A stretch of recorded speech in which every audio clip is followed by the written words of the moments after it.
اعوذ باللہ من الشیطان الرجیم بسم اللہ الرحمن الرحیم اللہم صلی علی محمد وعلی آلہ وبارک وسلم۔ تمام سننے والوں کو میری طرف سے السلام علیکم ورحمۃ اللہ وبرکاتہ۔ آج کا ہمارا موضوع ہے حج۔ ارکان اسلام میں سے 2 رکن ایسے ہیں جو اللہ تعالیٰ نے صرف امراء پر لاگو کیے، ان میں سے ایک زکوٰۃ ہے اور دوسرا حج۔ زکوٰۃ بھی صاحب نصاب پر فرض ہے اور حج بھی صاحب نصاب جو جس کے پاس اتنا مال ہو کہ وہ اللہ کے گھر کی زیارت کر سکتا ہو، اس کے اوپر فرض ہے۔ اللہ تعالیٰ قرآن مجید میں فرماتے ہیں وَلِلَّهِ عَلَى النَّاسِ حِجُّ الْبَيْتِ مَنِ اسْتَطَاعَ إِلَيْهِ سَبِيلًا، اور لوگوں پر فرض ہے کہ وہ اللہ کے گھر کی بیت اللہ شریف کا حج کرے جو اس کی استطاعت رکھتا ہو اس کے راستے میں۔ حج ایک پیورلی دیوانگی اور عشق کی مثال ہے۔ اللہ تعالیٰ نے اپنا گھر کعبہ مکہ مکرمہ میں بنایا جو کہ سنگلاخ چٹیل میدان، جہاں پہ نہ کوئی سبزہ، نہ کوئی پانی، نہ کچھ، اللہ تعالیٰ نے وہاں پہ اپنا گھر بنایا تاکہ لوگ صرف اور صرف اس کی رضا کے لیے اور صرف پیورلی اللہ کے لیے وہاں پہ جائیں۔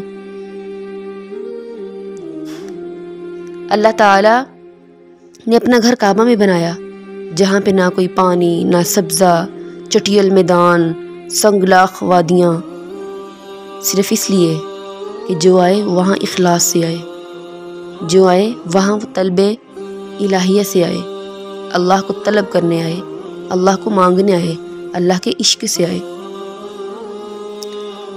وہاں پہ کعبہ ایک اینٹوں کا گھر ہے، کعبہ ایک اینٹوں کا گھر ہے۔ وہاں پہ جو غلاف ہے وہ کپڑے کا ہے، وہاں پہ اللہ نہیں رہتا۔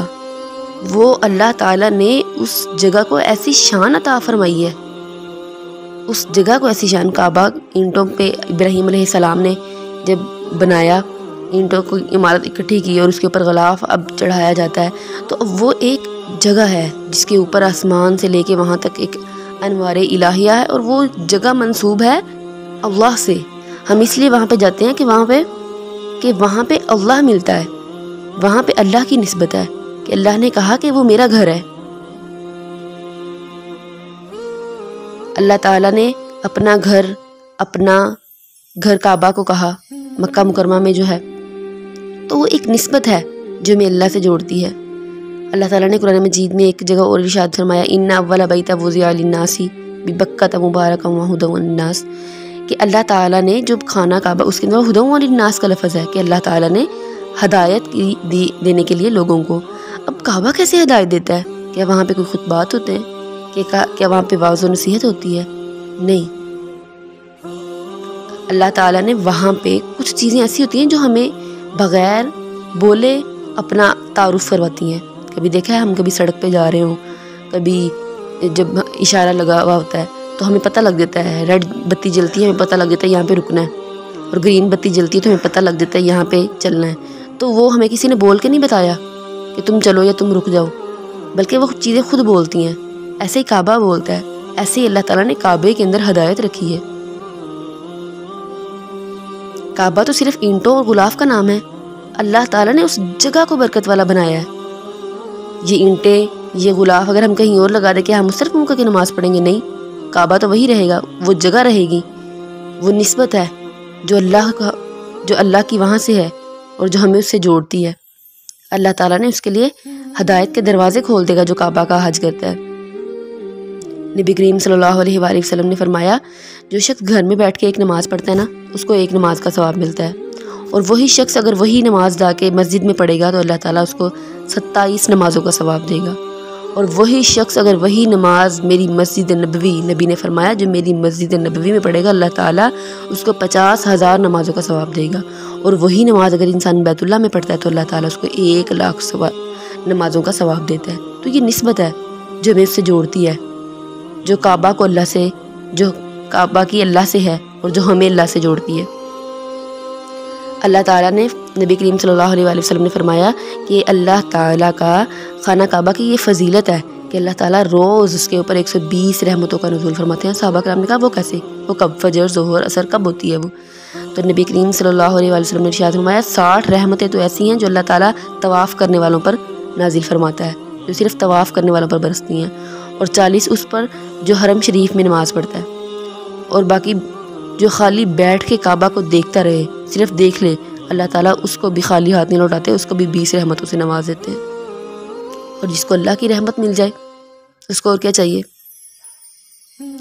قرآن مجید میں اللہ تعالیٰ نے فرمایا کبھی بھی اللہ تعالیٰ بے نیاز، اللہ کو اپنی قسم اٹھانے کی ضرورت ہی نہیں کبھی، لیکن اللہ تعالیٰ نے قرآن مجید میں قسم اٹھائی، لا اقسم بہذا البلد، مجھے قسم ہے اس شہر مکہ کی، وانت حل بہذا البلد، کیوں قسم اٹھائی، کیوں مجھے شہر مکہ کی قسم ہے، کیونکہ آپ اس میں یہاں تشریف فرما ہیں، وانت حل بہذا البلد، کہ آپ یہاں پہ تشریف فرما ہیں، نبی کریم صلی اللہ علیہ وسلم وہاں پہ تشریف فرما ہیں۔ یہ عظمتوں والی جگہ ہیں، ان کو اللہ نے شانیں نوازی ہیں، ان جگہوں کو۔ میرے نبی کریم صلی اللہ علیہ وسلم 53 سال آپ نے مکہ میں گزارے، 53 سال میرے نبی نے مکہ میں گزارے، اور حضرت ابوبکر صدیق رضی اللہ تعالیٰ عنہ فرماتے ہیں جب ہجرت کی رات میرے نبی کریم صلی اللہ علیہ وسلم نے ہجرت کرنی تھی تو آپ مڑ کے پلٹ کے تڑپ کے ساتھ کعبہ کو دیکھ رہے تھے، اور آپ صلی اللہ علیہ وسلم نے فرمایا کعبہ میں تجھے کبھی نہ چھوڑتا، اے بیت اللہ تو مجھے بڑا ہی پیارا ہے، میں تجھے کبھی نہ چھوڑتا، اے مکہ تو مجھے بڑا محبوب ہے، اگر میری قوم مجھے پریشان نہ کرتی تو میں کبھی تجھے نہ چھوڑتا۔ ذوق، شوق، محبت، سبحان اللہ، جو نبی کریم صلی اللہ علیہ وسلم کی کعبہ کے ساتھ تھی۔ اللہ تعالی ہمیں بھی ایسی ذوق، شوق، محبت نصیب فرمائے۔ اللہ تعالی کی رحمت وہاں پہ برستی ہے، اللہ تعالیٰ وہاں پہ اپنی رحمت برساتے ہیں، اپنے نور کی تجلیات فرماتے ہیں۔ اللہ تعالیٰ ہمارے اندر بھی ایسا ذوق و شوق پیدا فرمائے اور اپنی رحمت کا سایہ بنائی رکھے۔ پھر ہم دیکھتے ہیں اگر ہم اللہ کا دیوانگی اور اللہ کی محبت میں کعبہ سے عشق کرتے ہیں اور وہاں پہ ہم حج کے لیے جاتے ہیں تو اللہ تعالیٰ کیسے نہیں دنیا اور آخرت کو سنوارے گا، بے شک اللہ تعالیٰ دنیا اور آخرت کو سنوارے گا۔ اب یہ تو ہو گیا، اگر ہم دیکھیں یہ تو ہو گیا امیروں کا حج، اللہ تعالیٰ نے کعبہ کے اتنے فضائل رکھے۔ اب جو بندہ اس کی استطاعت ہی نہیں رکھتا، ہم جیسا غریب جو وہاں جا ہی نہیں سکتا، تو اس کے لیے کیا ہے، کیا وہ کبھی نہیں حج کرے گا؟ نبی کریم صلی اللہ علیہ وسلم نے ان کو بھی فیض یاب فرمایا، آپ تو ویسے ہی غریبوں کے والی ہیں، تو نبی کریم صلی اللہ علیہ وسلم نے غریبوں کے لیے بھی بڑے سے حج آپ ہمیں دے کے گئے۔ نبی کریم صلی اللہ علیہ وسلم نے فرمایا جو شخص نماز فجر کے بعد فجر پڑھنے آیا، جو شخص دل کے ساتھ نماز فجر پڑھنے آیا اور پھر وہ فجر کے بعد مسجد میں بیٹھا رہا، ذکر و اذکار کیے، اللہ کو یاد کیا، قرآن مجید پڑھا یہاں تک کہ سورج طلوع ہو گیا، اور پھر اس نے 2 رکعت نماز پڑھی، تو نبی کریم صلی اللہ علیہ وسلم نے فرمایا اللہ تعالیٰ اس کو مقبول حج کا ثواب عطا فرماتے ہیں۔ یہ ہے غریبوں کا حج، یہ ہے غریبوں کا حج۔ اب غریب کہے کہ میں حج نہیں کر سکتا، حج تو عمرا پر فرض ہے، میرے پاس میرے پاس تو اس کا وہی نہیں ہے، میں صاحب مال ہی نہیں ہوں جو میں وہاں پہ جا سکوں، تو کیا اللہ تعالیٰ نے غریبوں کو بھی بڑے موقعوں سے نوازا ہے کہ وہ بھی حج کر سکتے ہیں؟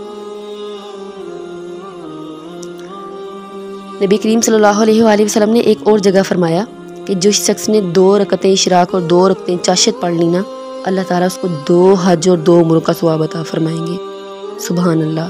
اور پھر فرمایا کہ جس نے رمضان المبارک کے آخری عشرے میں 10 دنوں کا اعتکاف کیا اللہ کے لیے تو اللہ تعالیٰ اس کو 2 حج اور 2 عمروں کا ثواب عطا فرمائیں گے، سبحان اللہ۔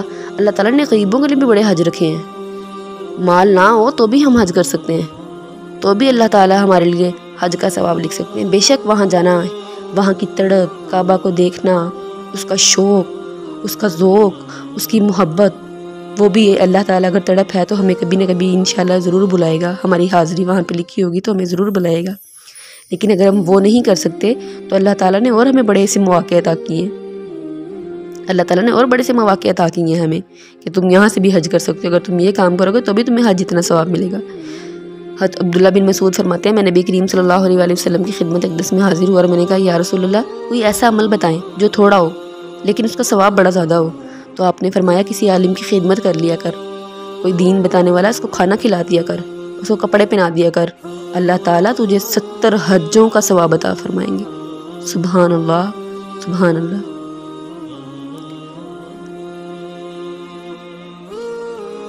ایک واقعہ سناتی چلوں۔ حضرت عبداللہ بن مبارک رضی اللہ تعالیٰ عنہ نے حج پہ جانا تھا، دوستوں کے ساتھ تیاری تھی حج کی پوری، بازار گئے، خریداری وغیرہ کی، دوست ذرا جلدی فارغ ہو گئے، وہ چلے گئے، تو حضرت عبداللہ بن مبارک جو ہیں وہ گئے، انہوں نے کہا کہ میں تھوڑا سا آرام کر لوں۔ وہ سائڈ پہ جب جا کے ایک جھیل سی بنی ہوئی تھی وہاں پہ گئے، اور وہاں پہ جا کے آپ نے آرام کے لیے نیت سے لیٹے تو آپ نے دیکھا کہ وہاں پہ ایک بھینس مری ہوئی تھی، اور ایک عورت آئی، اس نے نقاب کیا ہوا، اپنے آپ کو فل ڈھانپا ہوا، اور وہ آئی اور اس نے چھری کے ساتھ اس کا کچھ گوشت اتارا گائے کا اور لے کے چلی گئی۔ حضرت عبداللہ کہتے ہیں کہ میں نے کہا کہ اس نیت سے میں نے کہ یہ جو ہے وہ امت کے ساتھ جو ہے وہ یہ کر رہی ہے کہ اس کا کوئی ہوگا کوئی ڈھابا، کوئی ریسٹورنٹ جہاں پہ اس نے کسی کو کھلاتی ہوگی، تو وہ ان کے پیچھے ہو لیے۔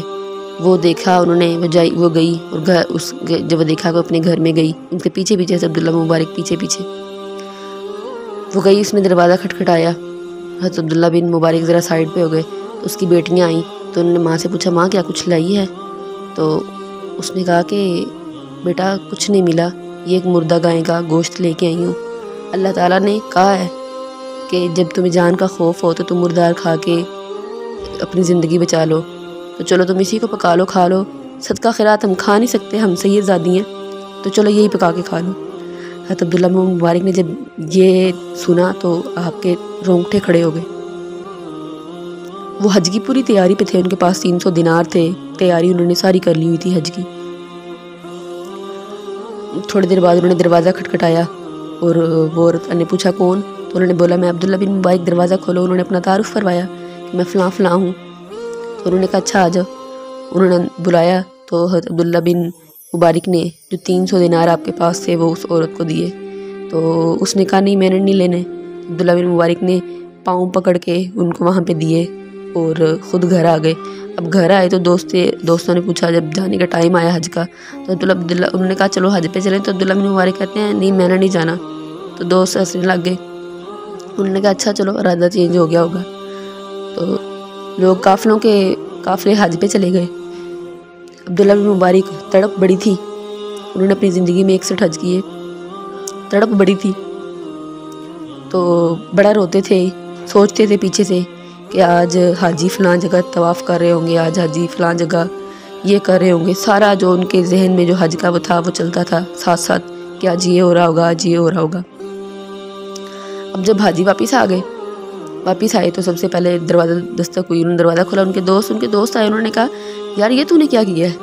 تو نے تو کہا تھا میں نے حج کے لیے نہیں جانا، تو نے ہمارے ساتھ جھوٹ بولا، تو اتنا بڑا محدث ہے، محدث ہو کے ہمارے ساتھ جھوٹ بولا، تو نے کہا ہم نے نہیں جانا، ہم نے تجھے خود وہاں پہ فلان جگہ پہ دیکھا، مینا میں، مزدلفہ میں، عرفات میں، اس جگہ بھی تھے۔ وہ بڑے حیران پریشان کہ یہ کیا ماجرا ہے۔ انہوں نے کہا اچھا، شام تک اور قافلے آئے، بڑے سے لوگ ان سے ملنے آئے، وہ بڑے حیران تھا، جو آئے وہ ان کو یہی کہے کہ تمہیں ہم نے فلاں جگہ دیکھا تھا، ٹھیک ہے بندہ امیر ہو جاتا ہے، بندے کے پاس ذرا سواری بندے کی بدل جائے تو بندہ کسی کو نہیں بلاتا، تو ہم تو تیرے دوست ہیں تو ہمیں بلا سکتا تھا۔ حضرت عبداللہ بن مبارک بڑے پریشان، سمجھ نہ آئے کہ وہ کیا کرے۔ تو ربیعہ بن اسلم وہ بھی ایک اپنے بڑے پہنچے ہوئے محدث تھے، تو وہ بھی اس سال حج پہ گئے نا، تو شام کو وہ آئے، انہوں نے دروازہ کھٹکھٹایا، تو انہوں نے دروازہ کھولا، انہوں نے کہا ربیعہ یہ تو نے مجھے کس مصیبت میں ڈال دیا، یہ تو نے مجھے کس پریشانی میں ڈال دیا۔ تو وہ پریشان، انہوں نے کہا کیا ہوا؟ انہوں نے کہا تجھے یاد نہیں روضہ رسول کے سامنے تو آیا تھا، تو نے مجھے پیسوں والی تھیلی پکڑائی تھی، یہ پکڑ اپنے پیسے، میں تو ان کو سنبھالتے ہوئے تھک گیا ہوں، یہ اپنے پیسے پکڑ، یہ تو نے مجھے روضہ رسول کے سامنے پکڑائے تھے، تجھ سے میں یہ امید نہیں کرتا تھا، تو اتنا سچا تھا، تو مجھے کس مصیبت میں ڈال گیا۔ خیر وہ دے کے چلے گئے۔ عبداللہ بن مبارک بڑے پریشان، انہوں نے کہا کہ شام ہوئی، انہوں نے کہا اللہ کہ یہ کیا ماجرا ہے، یہ مجھے کچھ سمجھا۔ رات ہوئی، جب سونے کے لیے لیٹے تو کیا دیکھتے ہیں، خواب میں نبی کریم صلی اللہ علیہ وآلہ وسلم تشریف فرما۔ وہ عبداللہ بن مبارک بڑے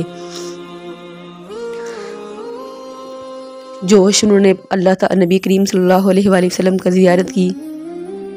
نبی کریم صلی اللہ علیہ وسلم نے فرمایا اور کتنے گواہ بھیجوں کہ تیرا حج ہو گیا؟ تو عبداللہ بن مبارک پھوٹ پھوٹ کے رونے لگے۔ نبی کریم صلی اللہ علیہ وسلم نے فرمایا تھیلی کھول، اپنے دینار گن لے، تو نے 300 دیا تھا، میں تجھے ڈبل کر کے دیے ہیں، 600 دینار پورے ہیں۔ حضرت عبداللہ بن مبارک نے 61 حج کیے، 61 حج کیے۔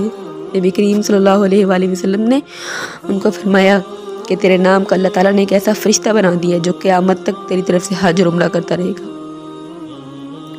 حج دیوانگی کا اظہار ہے۔ جو اللہ کو ملنا چاہے، جو اللہ کو پانا چاہے، وہ حج کرے۔ بے شک یہ ٹھیک ہے، ہمارے پاس استطاعت نہیں ہے، ہم نہیں جا سکتے۔ جو ہم وراء ہیں، اگر انہوں نے ایک دفعہ حج کر لی ہے، اگر وہ نفلی، ایک دفعہ حج فرض ہے، اس کے بعد نفلی عبادت ہے، تو اگر آپ نے ایک دفعہ حج کر لی ہے، دوسری دفعہ آپ حج کے لیے جانا چاہتے ہیں، تو آپ کوشش کریں کہ اس وقت اگر آپ کو کوئی غریب، کوئی اپنے آس پاس کوئی ایسا نظر آئے جس کو ضرورت ہے، تو آپ اس کو دیکھیں، اس کو دیں۔ نبی کریم صلی اللہ علیہ وسلم نے فرمایا جس پہ حج فرض تھا مگر اس نے نہیں کیا تو وہ یا تو یہودی ہو کے مرے گا یا عیسائی ہو کے مرے گا۔ حج فرض کا مطلب ہے اتنا مال ہو، مفسرین نے کہا اتنا مال ہو کہ وہ حج کہ جو آنے جانے کا خرچہ، جتنے دن اس نے وہاں رہنا ہے، گھر والوں کو اس کا خرچہ دے کے جائے تو اس پہ حج فرض ہے۔ تقریباً یہ 7-8 لاکھ بنتا ہے آج کے دور میں۔ جس کے پاس اتنا بینک بیلنس ہے اس کے باوجود وہ حج نہیں کرتا تو وہ یہودی ہو کے مرے گا یا عیسائی ہو کے مرے گا، یہ میرے نبی نے فرمایا۔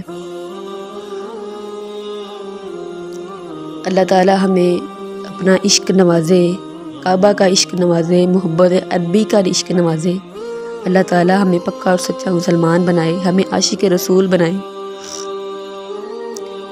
نبی کریم صلی اللہ علیہ وآلہ وسلم نے فرمایا جس نے اللہ کو مان لیا اور جس نے نبی کو نبی مان لیا اور جس نے کتاب کو کتاب مان لیا، اس نے ایمان کا ذائقہ چکھ لیا۔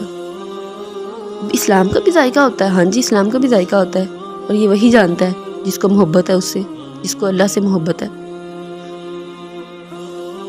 جس کو اللہ سے محبت ہے، جس کو دین سے محبت ہے، جس کو اس کے نبی سے محبت ہے، اس کے اوپر اسلام کا ذائقہ کھلے گا۔ اللہ تعالی ہمیں جذبے کے ساتھ اپنے گھر کی زیارت نصیب فرمائے، روزہ رسول کی حاضری نصیب فرمائے۔ ہمیں وہاں پہ بڑے واقعات سننے کو ملتے ہیں۔ پہلے ایسا ہوتا تھا کہ لوگ کعبہ کو دیکھتے تھے اور تھر تھر کانپنے لگتے تھے، اور بعضوں کی تو وہاں پہ موت بھی ہو گئی کعبہ کے عشق میں، کہ ان کو یقین نہیں آتا تھا کہ یہ اللہ کا گھر ہے اور ہم یہاں پہ موجود ہیں۔ اللہ تعالیٰ ہمیں بھی ایسا جذبہ نوازے، اللہ تعالیٰ ہمیں بھی زیارت نصیب کرے، اللہ تعالیٰ ہمیں بھی مقبول حج اور عمرے کا توفیق عطا فرمائے، اور اللہ تعالیٰ ہمیں اپنا عاشق، اپنے رسول کا عاشق، دین کا عاشق، سچے جذبے عطا کرے۔ آمین۔ وما علینا الا البلاغ المبین، وآخر دعوانا ان الحمد للہ رب العالمین۔ السلام علیکم ورحمۃ اللہ وبرکاتہ۔